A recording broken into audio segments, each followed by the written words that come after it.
All right. So first, like to thank the sponsors. So without them, we wouldn't be able to do all of this. So Trinicate, Estudian, DAS LTD, Voltage, NT Data, the Yona Azure Club, and EdFirst. So I want to thank those folks for sponsoring this event.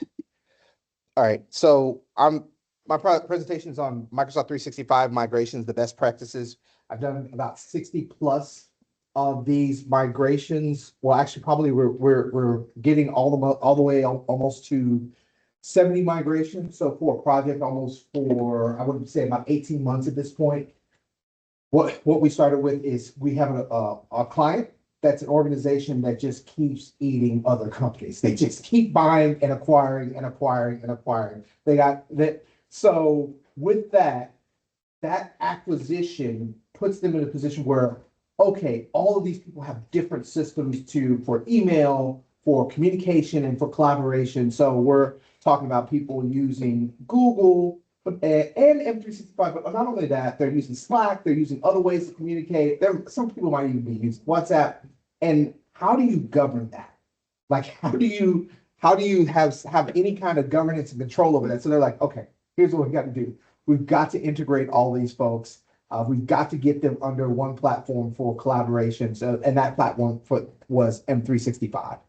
So what our project, they brought us in as their MSP to head this project up and basically integrate up to or a little bit over 70 plus business units. So we're actually getting towards the end of this project and probably finish in March. So it'll be 2 years of this project at this point. So the thing that I've learned and what we'll go over is what makes a project successful. What are we going to define as what these projects are? What are we doing? What are we not doing? What makes them successful?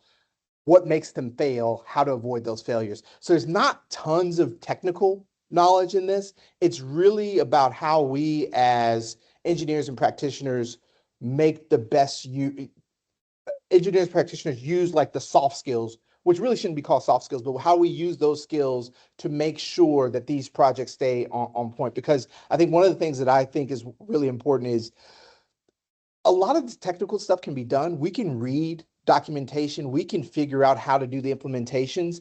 Those aren't the big issues. And in fact, well, I'll get into a little bit later. The thing that I had that was a failure, technically it was almost flawless. It was the things that we missed that are like fundamental in terms of discovery and things like that. So we'll get into that a little bit later. All right. So my name is Sherif Alghali. So I'm a new Microsoft certified trainer. I just took the class last year and got certified in December. I'm mostly focused on doing internal training for the MSP that I work at. So I've done AZ 104 as an internal class to train people within my organization. And right now I'm working on AZ 700. I've got 20 years of experience in IT, but what I've really focused on is infrastructure for most of my career. So networking, virtualization. I kind of saw the writing on the wall with VMware a few years ago, and I said, I'm going to focus my time in Azure and Microsoft technologies. So that's what I've really been doing. So this M365 stuff that I'm talking to you about, and then some Azure IS stuff is what I really have been focusing on for the last couple of years. Okay. So as I spoke about before, the migrations themselves, it's not just about going from A to B. It is like all of these steps. There's so many steps, especially when we're looking at big organizations and what we've done in terms of doing, 60 plus migrations over and over again at a pace of usually about one a week. So we typically have a pipeline, and we give these things maybe anywhere between 4 to 8 weeks for us to kick them off, do our discovery, and then do what we call pre-staging, kind of setting up the jobs, getting all that stuff ready, the cutover itself, and then post migration support. So what we're migrating, so that we're focused on that, we're looking at email systems, we're looking at So we're looking at storage, so personal storage. So that's usually Google Drive and OneDrive. There are some cases where we've had on-prem file storage that we've had to put into M365. But we're also looking at SharePoint data and Google Share Drive, sometimes Box, and sometimes some other third-party storage system, really for the collaboration piece, the files that are shared amongst everyone, and then the DNS records themselves to actually cut over the domains. So we're looking at those things. So again, what I said was we're looking at the 3 phases. So we have our preparation, which, as you'll see that I'll discuss, is really the most important part. The prep is absolutely the most important part of a migration. Migrations fail because of preparation, not because of the cutover. As I said, the cutover piece is the most technical, but also it can be the fastest. It can be the part of the migration that's probably maybe just a few hours, whereas we put tons of man hours into prep, and we put tons of man hours into post-migration support. But the cutover itself, which is the most technical piece, is probably the fastest. So we'll run that the night of we typically do ours on a Monday or Wednesday night. And that piece, if we've done everything we're supposed to do, that piece is maybe not from anywhere from 90 minutes to maybe 3 to 4 hours. So, but our preparation is where we succeed or fail. And that's really the most important part of that. Just to know what my audience is, have any of you done any of these M365 migrations? Okay. All right, cool. All right, so, okay. So we're looking at how do we have migration success. So one of the big things is we need to set expectations. So I think one of the things that I like to do, and I'm working as part of a team, so I have project manager and some other people with us. But when we have our kickoff meetings, we go over what the milestones are. So we say, hey, we're here because we have a system. We have a pretty good system. We're here. We're at the kickoff. We're going to start asking you some questions. Discovery is a really important piece. We need your cooperation. We also need to know who your most important points of contact are. That's something else I'll kind of get into in terms of if you need to understand who your points of contact are, and that's what you kind of establish in the kickoff meeting. Because again, we're gathering information at every step, and in that kickoff meeting, you really need to understand who you're dealing with. One of the things, like I said, the company that we're doing this migration or this set of migrations with, they are most of the people that they're buying are developers. So they're relatively technical. But when we run into the most trouble is when we're dealing with people who are not technical. If they give us the wrong points of contact, because those are the people with the freest schedule and most available, but they might not have the information that we need. So one of the things is when we do the milestones and we start that kickoff, we start gathering information. I don't want to say unofficially, but we start to look at like, okay, who are we dealing with? How technical are they? We can ask them how technical they are, but actually if you're pretty good at like some of the first initial questions you ask, you're going to be able to kind of gauge where they are in terms of their technical ability. And that actually changes how you ask your questions. A really quick example is if I say, do you have any file sharing? I've had people say no. And then you say, well, do you have OneDrive? How do you collaborate? How are you sharing files? Oh yeah, I just clicked the share button with somebody else. And then we say, oh, well, how often do you do that?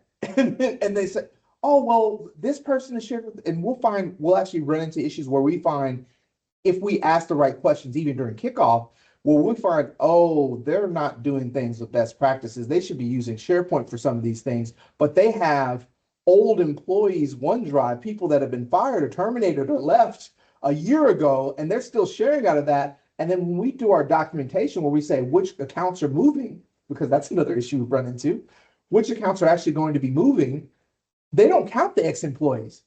So we run into an issue where they're saying, well, where are those files? Well, those files were with that ex-employee, and we weren't able to discover that because we didn't ask the right question. So it's really important that we do that. So we set expectations with the timeline. We start to ask those questions really early with the kickoff call, and then the other thing is when we're doing discovery and whenever we ask, we let's constantly communicate, let's over communicate, let's ask really important questions throughout the whole time. If you let them know that there's nothing that's stupid. So that's another thing that's really important. Make sure that they feel comfortable, especially if they're not technical, with asking questions. Because if we do this thing that I don't think anybody in this room has done that, but I've seen a lot of IT professionals do, where we kind of stick our chest out and puff ourselves up and we're extremely technical and we make people feel stupid. We will fail because people will not want to ask questions. And in these migrations, I think more so than anything else, because your discovery is so dependent on people being responsive and answering your questions honestly and fully. So it's really important that you make them feel comfortable. So that actually goes on with the thorough discovery. So invest the time. So do the discovery that you normally do, but again, you can't do maybe for certain other projects, you can just get into their environment, do your discovery, and you're done. And some of that, there is some of that. There is, okay, let's get access to their current tenant, whether it's Google or whether it's M365. Let's go ahead and run some PowerShell scripts. Let's gather information about which accounts are there. And then let's go have a process where we go, which is, I think is really important, with that person, whoever that POC is, or that group of POCs, let's have a meeting with them and say, all right, are we moving this account? Are we moving that account? This is what we've discovered. Are we moving these things? That's a really important part of it. But also, again, making sure that they're comfortable. So they bring things, hey, wait, we have an integration that maybe you didn't see in your normal discovery. And we really need that to work on day one. And we've had that happen many times where somebody just says, oh, yeah, this might be small, but there's this integration. Do you think that'll work? No, it won't. It won't work after the migration if we don't make allowances for that. So again, your thorough discovery, again, you can go into the environment, you can go into a Google environment, you can run scripts, you can do all these different things. And so there's also the Google administration tool, management tool. So GAM, you can do that. You can use that. That's a great tool to use. But there's just so much, there's so many things to look at that it's just really important that those stakeholders are there and feeling comfortable and asking those questions that they may think are silly. All right. So I told you I had a failure with the migration. So in this project, like I said, we've actually been pretty successful. We've had some failures, but they're not as big as this one that I had, which was a separate project. They said, "Oh, you're doing so well with these migrations. We have a separate project we'd like you to do." It's really simple. They have a M365 migration. They're a roofing company. That should have been my first red flag. I've been dealing with technical people this whole time. This roofing company wants help. And they said, second red flag, which, oh, their head of IT is leaving in 2 weeks. So get whatever information you can get from them in this period of time. That was supposed to be my technical contact, but don't worry, we have another contact for you. Well, the second contact was not technical. And I did not ask those questions that I told you. I made them feel comfortable, but I did not ask those follow-up questions that I should have asked. Well, okay, I see that you're sharing through. Yeah, we're sharing through that. Okay, we've got SharePoint. Okay, so everything's in SharePoint. Okay, so former employees. Yeah, we have a former employee repository. Okay. Not knowing that actually they did have some of their former employees in the shared files on the SharePoint site, but they had not gotten all of them. And even though I went through that list and said, here, what accounts are moving and what OneDrives are moving, they did not account for those employees that were no longer with them that had not been captured in that SharePoint site. So when we did the migration, where are my files? We don't have any files. No one. Those are the things that I learned to avoid. That's why I'm sharing with you. Make sure that if, especially with files, the email part, to be honest, the email part I think is almost always easy, right? So former employees, will move them to shared mailbox. That's not an issue. We can deal with aliases, all of that stuff. That's not an issue at all. I think email is probably the easiest part. I think our biggest issues always stem from collaboration. So so SharePoint, Google Shared Drives, and then the the drives of former employees and getting those things lined up in the right place. Because another issue that we'll run into is, especially in the Google world, people have just been sharing with each other and nobody knows who's actually the original owner of a document. And so we run into issues like that. So what we've started to kind of do is, hey, what are the make or break things that you need to have working on day one? That's another question that we've started to ask in our discovery. Hey, what things are make or break? And so that we can kind of, it's still not perfect, but we can get to a point where we're making sure that after we do the migration, that they have post-migration support, because we do 2 days of post-migration support. When we do those 2 days of hypercare post-migration support, we want to have most of the big issues taken care of so that we're just doing really small issues before we hand them off to enterprise support. So we want to look at that.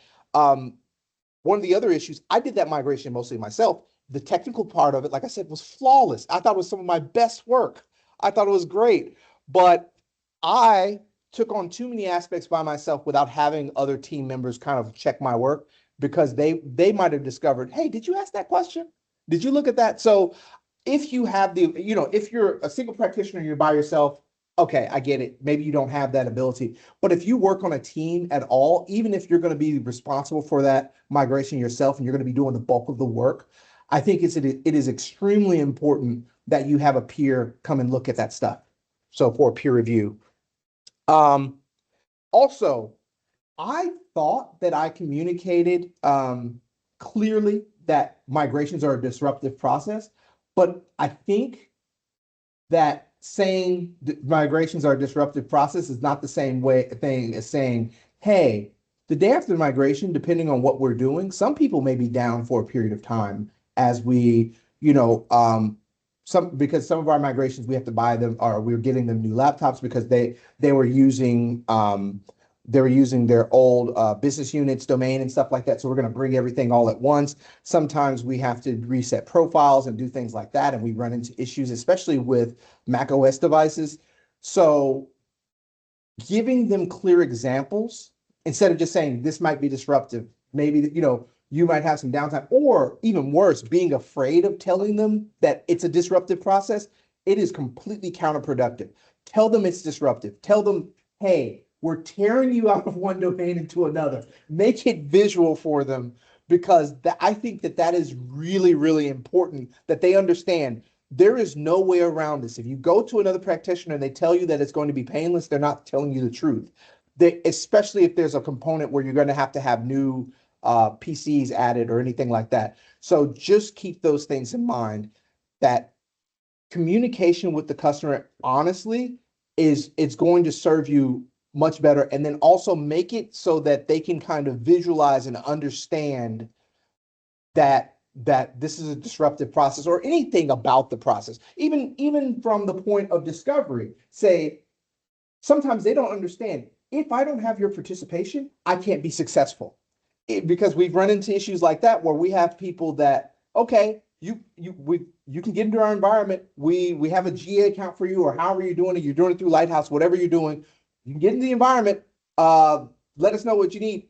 We need your participation. I don't know which accounts are important. I have no idea what data is important.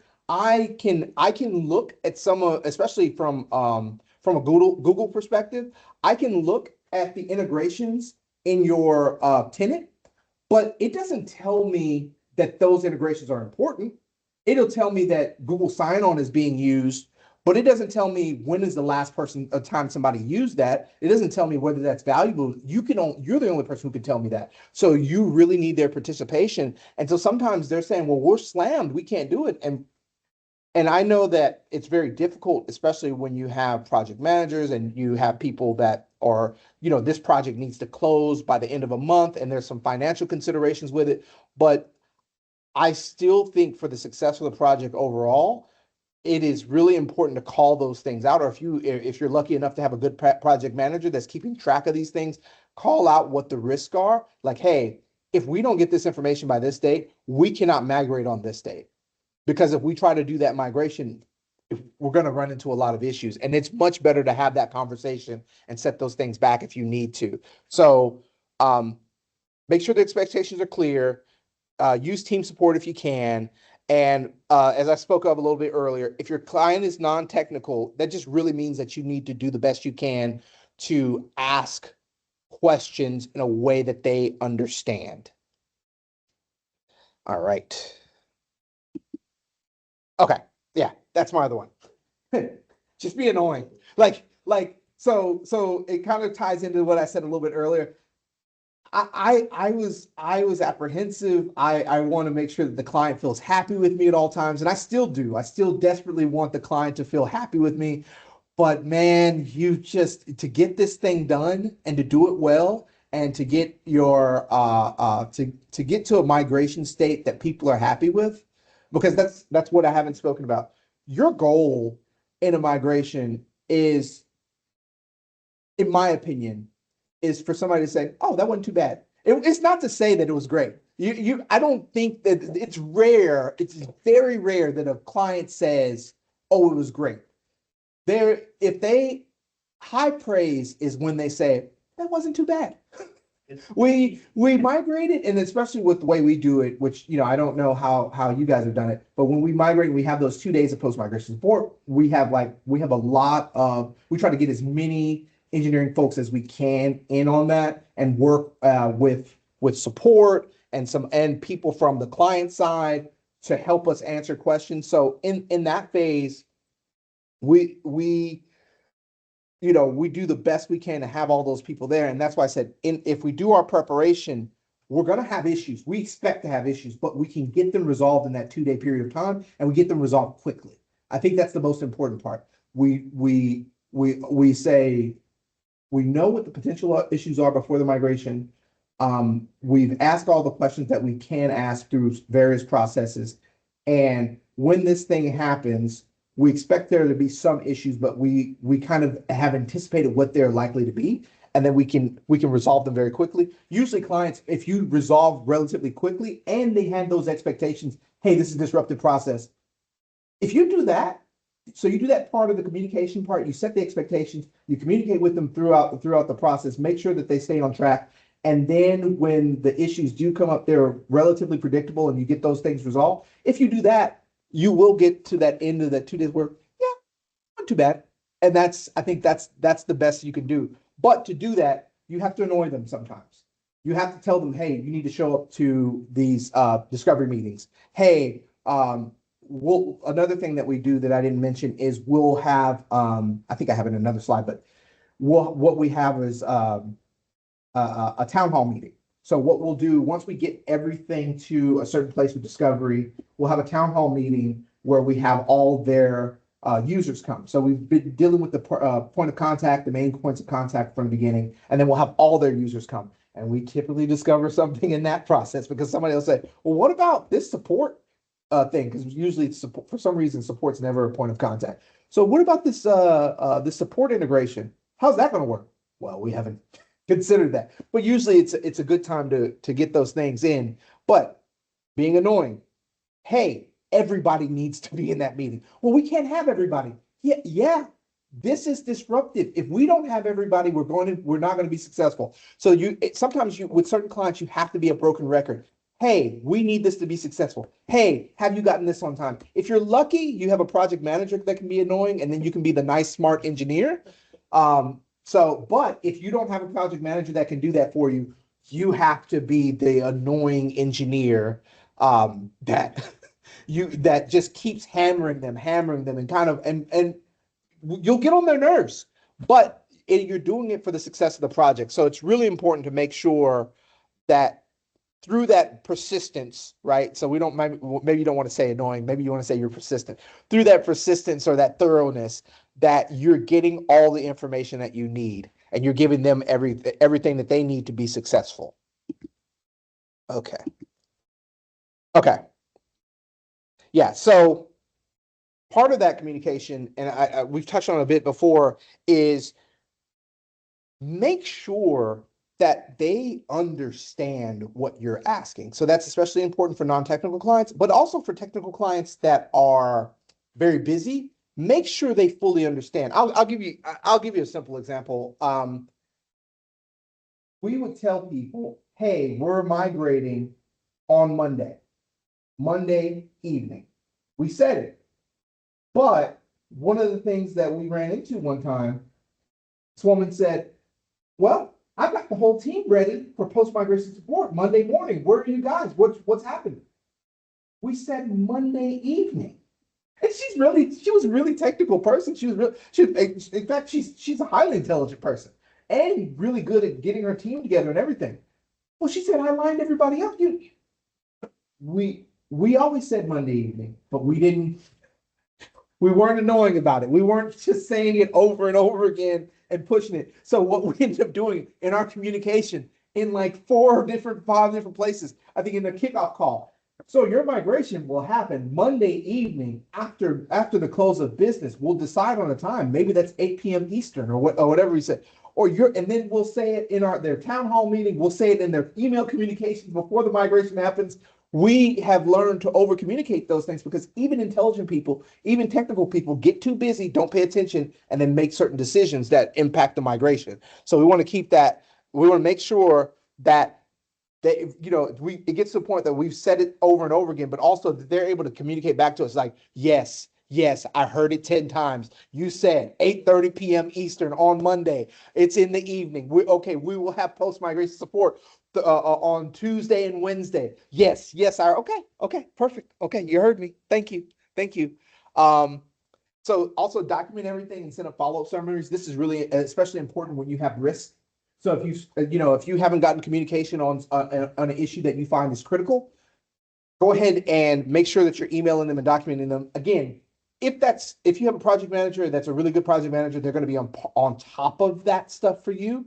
But in the case that you don't, and you're having to be the engineer that's kind of having to PM yourself, make sure that you're doing those things. If you need to send a reminder for yourself or have some kind of communication set, just make sure that you're constantly reminding them of the things that are unfinished if you can.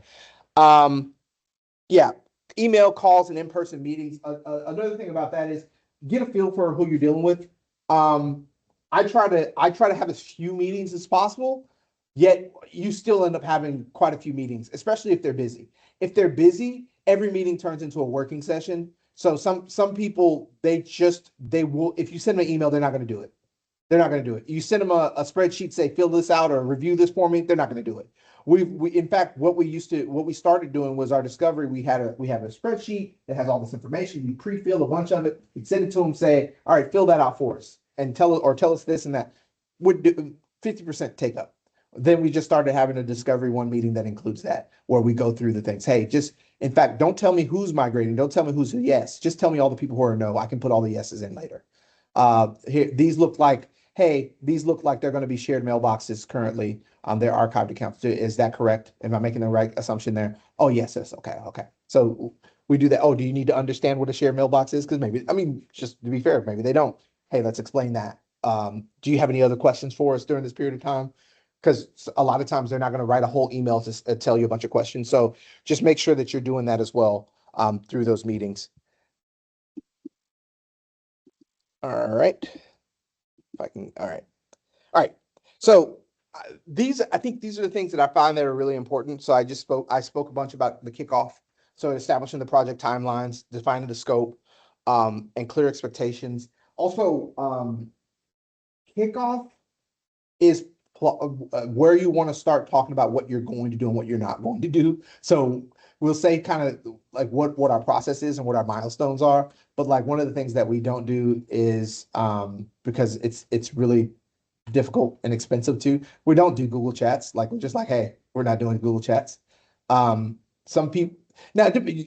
customers are like, no, we're gonna have to figure out a solution. But you can have that conversation early. I think it's really, really important to have that conversation early, even if it turns out into an argument or people being frustrated. You can talk about the technical merits of it or the time merits of it. And certain clients, you can tell them, hey, well, this is what the cost is in man hours for us to actually try to pull that off. So there are certain things that we do to streamline, and I think it's really important to establish those things. Yes. Yes. Do you also experience having phases in the migration? Like the first project would be email migration, and then they will purchase another scope wherein So you have that kind of. most of them we've done is just a big bang with everything together because we have to cut the domain over. But I could see a situation where you could, if they were using Dropbox for storage and they just needed you to do the mail first and they weren't ready to put stuff into SharePoint or something like that. I could see you doing it that way. But like it's almost the way we pretty much do it is you can do a stage migration with mail. There's some stuff that you can do a stage migration with mail, but a lot of other stuff we just do as a whole package because that's what we've been doing. But I could see where you could do that depending on what the customers are. Some of them, when they see the scope of work and the expense that they will, you understand me, right? Yeah.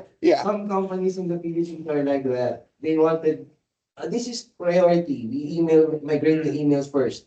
We have SharePoint Server 2016. So Oh. later. Yeah. This one. Yeah.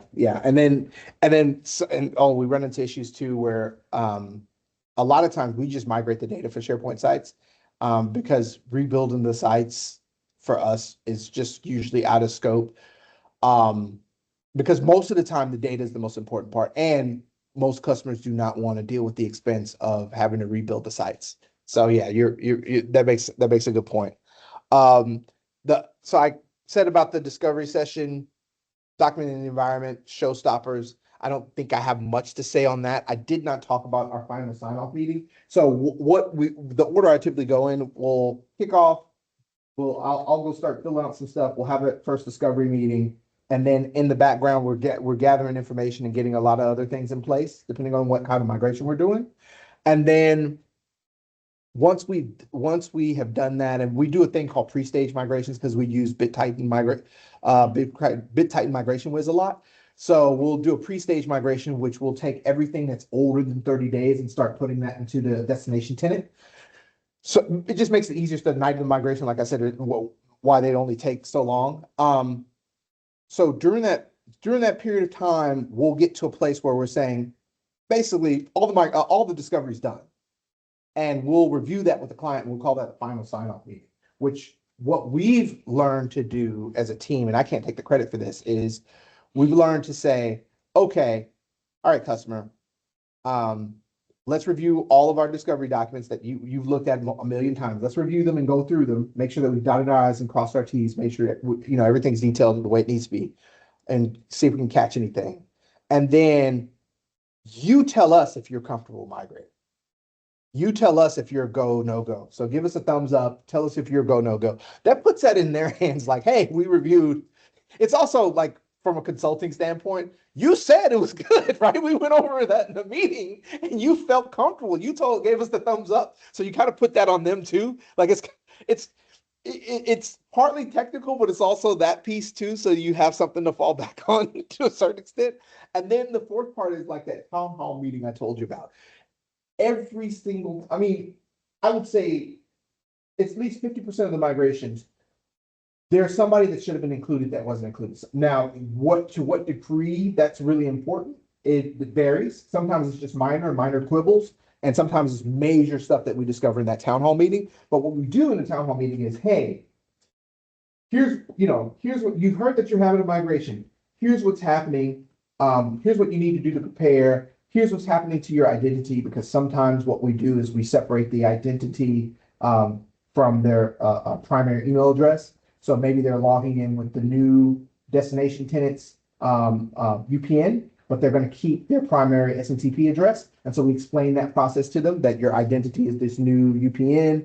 And those things have kind of been separated where they were once one thing. So we explain that part. We make sure they fully understand that. We also make sure they understand what is migrating and what is not migrating. You don't understand how important that is, that not only have you explained that to POCs, but that when you get all the users together, hey, this isn't going to be there after the migration happens. And other little small things that we've learned, like, hey, Google shared calendars, at least for the tool that we're using, we have issues with that. You're going to have to reshare those.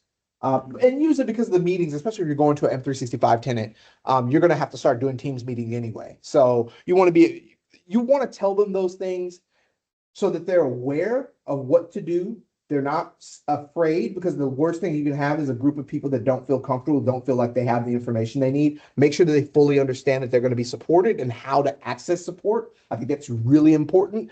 And then Q&A stuff. And then again, during that Q&A, you will find things that are missing, that might have been missing from discovery. Now, sometimes they're small, sometimes they're big.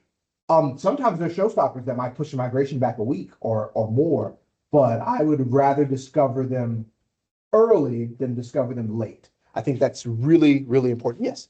So after your discovery session, as you mentioned, there will be some like showstoppers and that may not be part of your original scope. So do you have to propose a new? Yeah, it depends. It depends. There could be a situation where it could be like a change order or something like that. Okay. But it's this is more art than science. It's if it's small enough, I think you just roll it in. Okay. If it's something that I think requires a significant amount of work that wasn't discussed in the SOW, Right. because that's the other part of it, right? There should have been an SOW that said, hey, here's what we're doing and here's what we're not doing.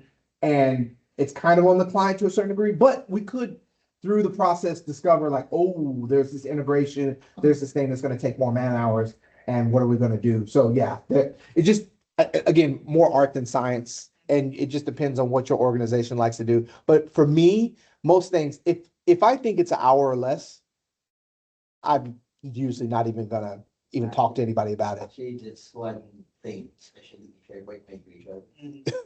They are using the older version InfoPath in trading Yeah. forms. And then you have this new one called Flow and Automate. Yeah, They have different technologies, so you have to make the customer understand this is not the new technology. right. And I think that's why, and it's kind of out of the scope of this conversation, but I think that's why like SOWs are so important, Yes. that they're very specific about. I think the most important thing about SOW is what we're not doing. Yeah. Out of scope.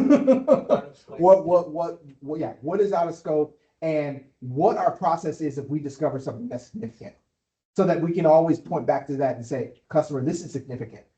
This is something that we've discovered that is significant. We will not be able to move forward with this part of the migration. Or we cannot move forward with this project as signed in the SOW. There has to be a change order. We have to look at the scope again. There's just no way to get around that. But that's, I don't even want to start with war stories about really vague SOWs.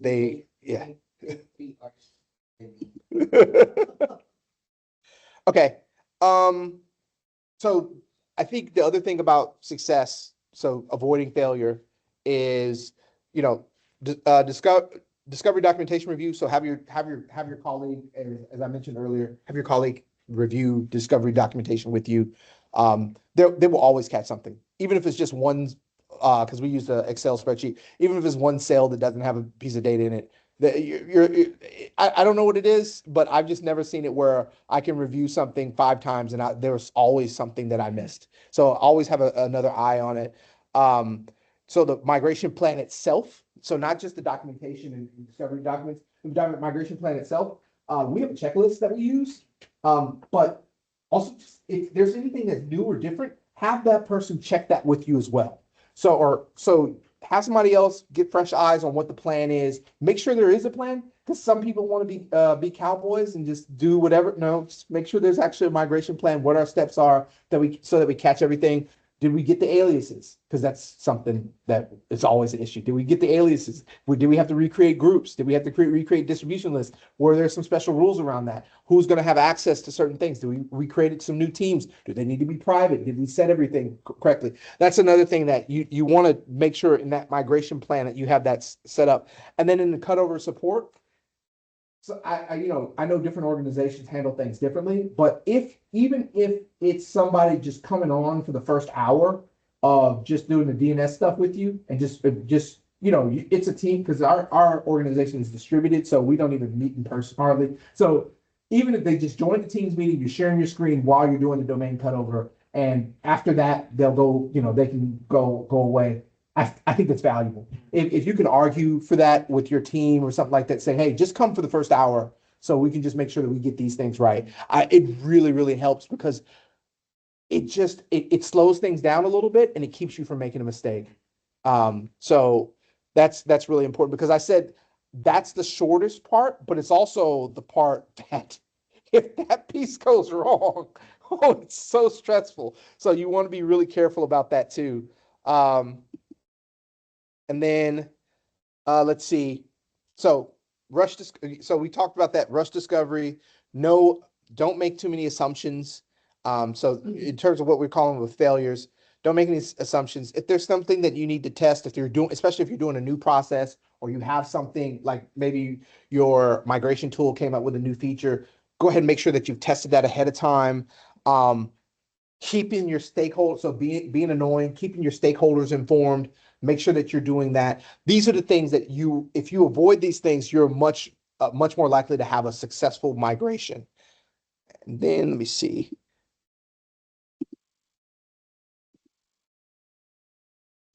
So I wanted to take, oh, there we go.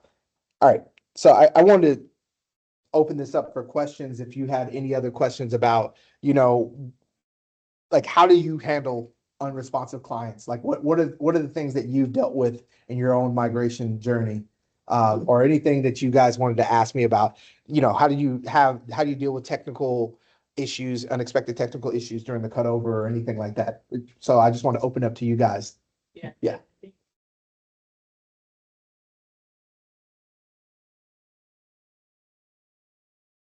Using the traditional file server and then Right. they want to move to a cloud only identities. Right. Based on your experience, how do you handle that? So file servers, basic file servers, I'll just use SharePoint migration tool. I won't even use like BitTitan for that. I'll just, SharePoint migration tool is free. It's not perfect, but if you can get a process going, and usually it's pretty good. Again, the discovery piece of that is really important. Hey, where do you want that stuff to go? Do we have all that stuff planned out? Make sure that you clearly ask them questions about how they're going to use that in the future, because I promise you, if you just say, okay, we'll put it in SharePoint. Okay, yeah, no problem. Then once you get it in SharePoint, they'll complain about where it is, how they access it. Okay, well, should it have been a team? So, it's really important in that planning phase. I know I keep talking about this like nothing technical, but it's really important in that planning phase to make sure they clearly understand, hey, where are we going to put this? Okay, how are you going to use it? Like, how do you imagine that you'll use it? What do you think will happen? Oh, no. You probably need a team, my friend. And then you obviously with SharePoint migration tool, you can create a team and then have it go to the back end of that. So, yeah. So hopefully that answers your question. Yeah. Okay. Usually we do user manuals with that kind of scenario. Right. So that the people that will be handling the migration Yeah. after that, they can be able to easily follow the set Oh, instructions. Yeah. It's actually a really good idea. We don't have to do that as much because of like this large migration project I've been telling you about. We have really good support on the client side. Like they have a huge team. So we get like really good support with that. That's why I'm sharing this, because in the Philippines, most of the small companies that we handle need to have that. They don't have that kind of support. Well, what I have discovered is that like I have started to use like more generative AI to create the manuals. Yes. And then just review them, make sure that the steps are actually good. Yeah. But it still makes it faster. Like I can generate this, like I can put a prompt together, generate the steps faster, and then edit probably in 10, 15 minutes, like go through the steps myself to double check. Where if I just sat with a blank piece of paper, I'd be there for an hour. Actually, you are also correct with informing the client about having disruptions, because technically in DNS you also have this propagation. Yeah, that's true. That's true. That's one. So we cannot say that this is going to be seamless migration. Yeah, but I think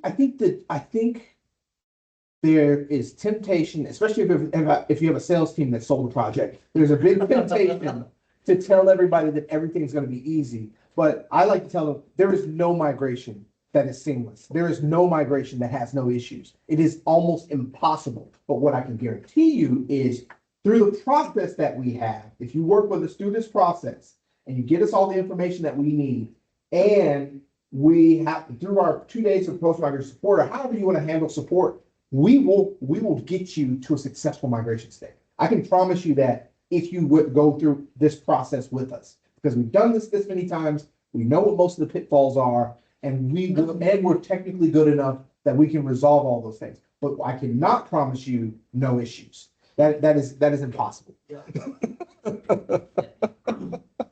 So I think that's about it, guys. I really want to thank you for your time and attention here. This has been great.